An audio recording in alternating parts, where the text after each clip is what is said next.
I've been thinking for some time, if you really need image stabilization, if you shoot from the tripod, and some sources say it's better to have image stabilization even on the tripod, and some say you should turn it off on the tripod. And even manual for my Sigma 150 to 600 says that you should turn off the stabilization when you're shooting from a tripod, although this is the photo lens, so might be the case it's only for photos. I don't know what's the case for video, so I quickly grabbed my Blackmagic 6K on a small tripod with a video head, and I tried to check this with all my image stabilized lenses, so Canon 24, Canon 35 and Canon 70 to 200 on 70 and on 200 end, and I tried to replicate the same pan move with image stabilization and without image stabilization. I somewhat succeeded, and here are the results. And for 24 I do not see any difference. I know that maybe the subject is not the best because the subject is moving a lot, but all the stable parts of the background does not move, does not shake when I'm doing the pan move.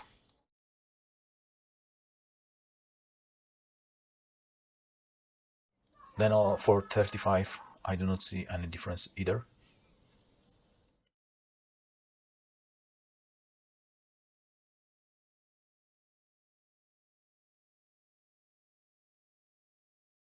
And for 70mm on 70 to 200 seems also to be the case that there is no shake introduced when I'm slowly panning.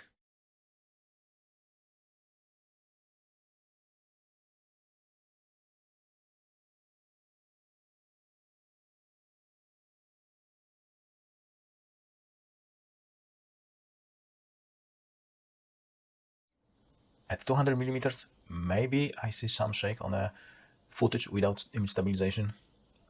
It's hard to say. I know that the flower is shaking, but it's shaking because of the wind. I guess the most important thing is the post. Maybe it's not the best shot, but it seems it doesn't matter for shorter focal lengths. It probably matters for 200mm and longer. And then I checked what happens when you just touch the tripod by accident. So for example, you are doing the broadcast and you're trying to get the stable shot from the tripod.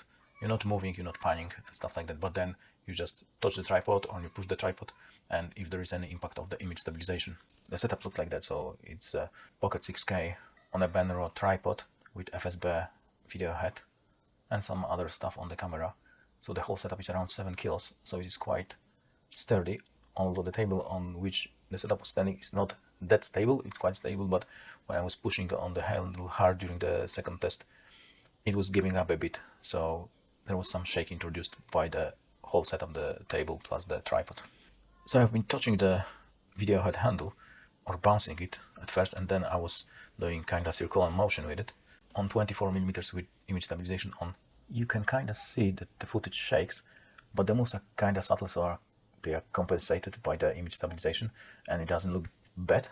And without image stabilization on 24, you can see the moves are much more pronounced, and the footage looks shaky, even though it is on a tripod. And I haven't been pushing hard, I've been just touching with one finger. For 35mm, when I bounced the tripod, it was almost not visible on the footage, or maybe even not visible. But then when I started to press the handle around, you can see some moves, although they are not very pronounced and they are kind of smooth. So with image stabilization off for 35mm, it is more visible for sure, although it's not that bad, but having image stabilization on is much better. 70mm with image stabilization looks quite nice, even though I'm poking the tripod handle, and then I've been pressing it. You can see some movement, but it is not pronounced, and it seems to be countered by image stabilization. So you can only see the shakes when you look for them. Actually, I guess you wouldn't see them if you're not looking for them.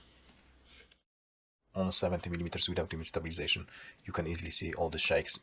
Even though I was just barely poking the handle, it makes a difference on 70 for sure.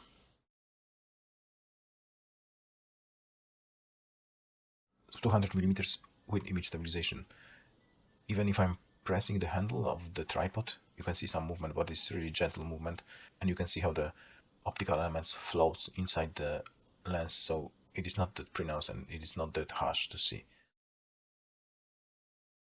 200mm without image stabilization, you can clearly see how the tripod bounced back and there is no counteraction from the image stabilization, so the footage is much more shaky.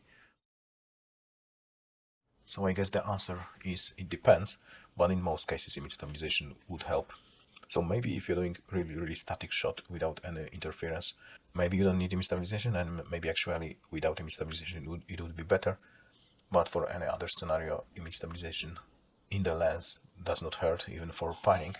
And if you bounce the tripod by mistake, the image stabilization actually might counter this action and you won't get as shaky footage as without image stabilization. So I guess I would use image stabilization even on a tripod. Cheers, mate.